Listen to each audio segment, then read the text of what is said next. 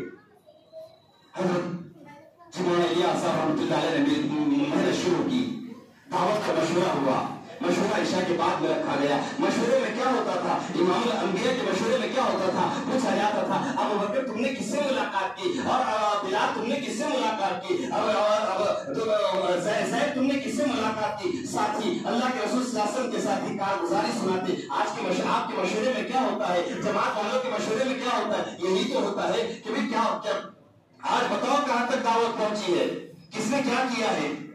لیکن وہ لوگ میرے آپ کی طرح روایتی تبلیغ والے نہیں تھے، رسمی تبلیغ والے نہیں تھے، تبلیغ کا لیبل لگانے والے نہیں تھے۔ ان کے دلوں میں احساس تھا، ان کے دلوں میں غم تھا انسانیت کا، ان کے دلوں میں شوق تھا اللہ کو راضی کرنے کا، ان کے دلوں میں جذبہ تھا ایک ایک انسان کو جہنم سے نکال کر جنت میں لے کر جانے کا۔ اللہ کے رسول نے محنت شروع کی، مشورہ شروع ہوا، مشورے میں کارگزاری آیا کرتی۔ ابو بکر صدیق رضی اللہ تعالیٰ نے کارگزاری سنائی، یا رسول اللہ مدینہ سے قافلہ آیا ہوا ہے، بڑے نرم دل لوگ ہیں، میرا دل یہ چاہتا ہے، میں نے تو ان سے بات کی ہے، یا رسول اللہ میری چاہت یہ ہے کہ آپ چل کر ان سے بات کریں، آپ چل کر ان سے بات کریں، ہو سکتا ہے وہ آپ کی بات کو قبول کر لے اور سارے علاقے میں ہدایت پھیل جائے۔ آپ نے سنا ہوگا چند جماعت کے اندر جب لوگ دیوانے ہو جاتے ہیں، ایک آدھ دیوانہ ایسا ہو جاتا ہے، امیر صاحب چلو بلا سے میں نے بات کیا، اس کا اثر میری بات کا اثر نہیں ہوا، میری تمنا یہ ہے آپ چل کر اگر بات کر لیں گے، ہو سکتا ہے وہ 4 مہینے اللہ کے راستے میں نکل جائے۔ ماما انا علیہ واصحابی علیکم بسنتی و سنت الخلفاء الراشدین۔ ایک تو مسئلہ جو اختلافی کا، مسلک کا، اجتہادی مسئلہ، اجتہادی مسائل کا، وہ میرے آپ کے بس کی چیز نہیں ہے، مجھ کو آپ کو اس پر پڑھنا نہیں ہے۔ جو اختلافات ہوئی ہیں، جو تمام مکاتب فکر ہمارے یہاں پر تقسیم ہو کر نظر آتے ہیں، ہم دیکھتے ہیں کئی سنیت کے نام پر، کئی شیعیت کے نام پر، اور کئی مختلف مکاتب فکر کے نام پر، سلفیت کے نام پر، ہم کو مجھ کو آپ کو فیصلہ کرنا ہے۔ ما انا علیہ واصحابی کے تحت مجھ کو آپ کو خود کو فیصلہ کرنا ہے، علیکم بسنتی و سنت الخلفاء الراشدین کے اوپر کہ صحابہ سے نقل کس کی ملتی ہے، صحابہ کا رہن سہن کس کا ہے، بعد میں صحابہ کی جھلک کس کی آتی ہے، دل میں درد کس کا دکھتا ہے، جس کے دل میں صحابہ جیسا درد ہو، صحابہ کے درد کی نقل جس کے دل میں جھلکتی ہو، جس کے زبان کے بول صحابہ جیسے ہوتے ہو، جس کے زبان میں دعوت ہو، نرمی ہو، محبت ہو، محبت ہو، مجھ کو آپ کو فیصلہ کرنا ہے۔ اللہ کے رسول نے کام شروع کیا، مسجد جماعت کی بنیاد ڈالی، مشورے کی بنیاد رکھی، اور مشورے کے اندر کارگزاری آتی۔ اللہ کے رسول صلی اللہ علیہ وسلم نے مدینہ والوں سے جا کر ملاقات کی، ملاقات کر کر جب ساری کیفیت اور احوال کا علم ہوا تو مدینہ والوں نے کہا یا رسول اللہ آپ ایسا کیجئے، کوئی ایک جید عالم جس نے آپ کے دین کو سیکھا ہے، جس نے آپ سے تربیت پائی ہے، وہ ہمارے پاس میں آئے، ہمارے بستی میں آپ کی عظمت بتائے، آپ کے دین کا تعارف کرائے، جو لوگ کلمہ پڑھ لے ان کو دین سکھلائے، ان کو دین سکھلائے، ان کو دین کی باتیں بتائے، اور ہم یہ ہماری خواہش یہ ہے چند دن چند مہینے وہ محنت کر لے، پھر آپ کی آمد مدینہ میں ہو، سارا مدینہ آپ کو ہاتھ لے کیا کرتے ہیں؟ کیا کرتے ہیں؟ کوئی درس میں ہوگا آج تک ناندیڑ کی تعلیم میں کوئی بتا دو، کوئی ایک آدھا جماعت والا آیا ہو اور بات میں لائی ہو کہ میں اپنی تجارت کی غرض سے آیا ہوں. آپ کے پاس جتنی جماعتیں آئی ہیں جن کا رہنا سہنا کھانا پینا سب کچھ اللہ کے گھر میں ہوتا ہے، یہ سارا کا سارا اللہ کے رسول کے عمل سے اتنا قریب ہے، اس زمانے میں اس سے زیادہ کوئی اور عمل اتنا قریب نہیں ہے.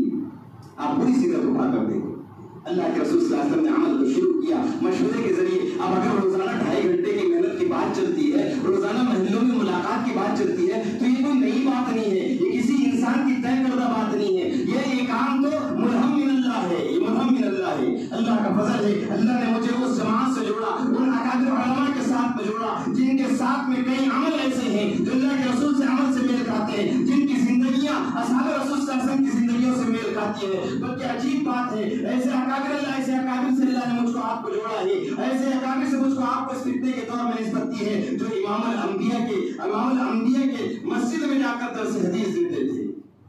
اتنی بڑی سعادت آپ دنیا کی تاریخ اٹھا کر دیکھ لو. خاص طور سے 200-300 سالوں کے اندر کسی اور مکتب فکر، کسی اور نظریاتی جماعت کے اندر آپ کو یہ خاصیت نہیں ملے گی جو اکابر علماء دیوبند کو اللہ پاک نے دی ہے. اور یہ سارا کا سارا اسی لیے ملا ہے کہ محمد صلی اللہ علیہ وسلم کے جان نثار، محمد صلی اللہ علیہ وسلم پر فدا ہونے والے، محمد رسول اللہ کے ناموس کی حفاظت کرنے والے، آپ کے دین کی حفاظت کرنے والے، آپ کے دین کی حفاظت کے لیے جسم کے خون کا قطرہ قطرہ بہانے والے، آپ کے دین کی حفاظت کے لیے اپنی نسل کو قربان کرنے والے، وہ صرف اس دور میں دنیا میں کوئی موجود ہے. اکابر علماء دیوبند کی قربانیاں ہیں اور آپ کی قربانیوں سے دین یہاں تک پہنچے اور آگے بھی انشاءاللہ چلے گا. اللہ کے رسول صلی اللہ علیہ وسلم نے محنت شروع کی، روزانہ طے ہوتا، لوگ ملاقاتوں میں نکل جاتے، بات ہوتی. جماعت والے کیا کرتے ہیں؟ روزانہ صبح ایک کے گھر پر جا کر کھٹکا دیتے ہیں. ادھر امام الانبیاء کہتے ہیں میں 70 سے زیادہ مرتبہ ابو جہل کے گھر پر گیا لیکن اس کے مقدر میں ہدایت دی تھی. یہی جماعت والے جیوٹ ہوتے ہیں، چاہے آپ نے بے غیرت کہہ لو، چاہے آپ نے جو کہہ لے، وہ 70 بار آپ ان کو دھتکاریں گے، وہ بار بار آپ کے پاس آئیں گے، آپ کی بات کہیں گے، آپ کے پاس آئیں گے، ایک ہی بات کہیں گے. اور اللہ والو، اللہ کے بندے اللہ کے گھر سے آئے ہیں، اللہ کی بات لے کر آئے، اللہ بڑے، اللہ کی بات پڑھی ہے، آؤ اللہ کی بات کو سن لیں. وہ اگر آپ کے پاس میں کھٹکا دے کر بات کہیں گے، آؤ اللہ کی دین کی بات کو سن لیں. آپ دھتکاریں، آپ چاہے منہ ٹیڑھا کر لیں، آپ ان کو سلام کرنا بند کر دیں، وہ پھر بھی آپ کو سلام کریں گے. آپ دیکھ لو یہ صفات کس کی تھی، یہ صفات کس کی تھی، یہ عادات کس کی تھی؟ امام الانبیاء کی تھی، آپ کے صحابہ کی تھی، یہ آپ کے اعداء کی تھی، آپ کے دشمنوں کی تھی. آپ کے دشمنوں کی علامتیں یہ تھی، جب آپ کو دیکھتے منہ ٹیڑھا کر لیتے، صحابہ کو دیکھتے ان کے چہرے کی طرف دھوپ دیتے، ان کے سامنے نظروں کو ٹیڑھی کرتے، تانے مارا کرتے، فقرے کسا کرتے. اب آپ تجزیہ کرتے بیٹھو، جتنے مکاتب فکر ہے، کون سا مکتب فکر ایسا ہے جو یہ کہتا ہے آؤ سارے مسلمانوں کو سمجھا کر مسجد میں لے کر آؤ،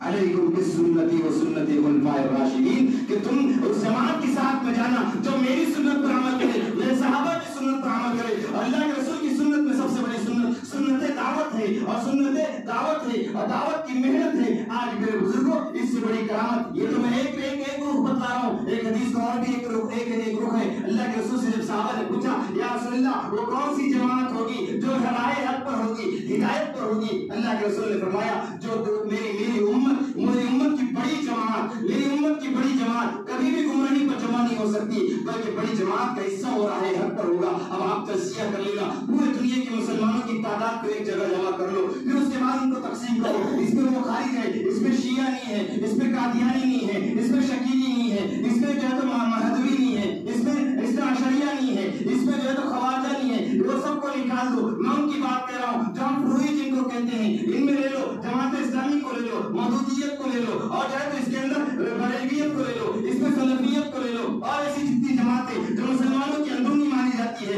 آپ ان کی جماعت کو الگ کریں، مسلمانوں کی تعداد کو الگ کریں، پھر مسلمانوں کی تعداد کو تقسیم کریں. آدھے سے زیادہ مسلمان آپ کو علماء دیوبند کے تابع ملیں گے، وہ چاہے کسی مسلک پر میں کسی مسلک سے تعلق رکھتے ہو، اپنے فکری مسلک میں کوئی مسلک ان کا ہو، لیکن سب سے زیادہ یہ نظریے کے رکھنے والے دیوبندی نظریے کے لوگ ہیں. دنیا میں آدھے سے زیادہ مسلمانوں کی تعداد دیوبندی نظریے کی ہے. یہ میں اپنی طرف سے نہیں کر رہا ہوں. حال فی الحال کے اندر ابھی 2 سال پہلے امریکہ سے ایک رپورٹ جاری ہوئی جس کے اندر باقاعدہ یہ خلاصہ کیا گیا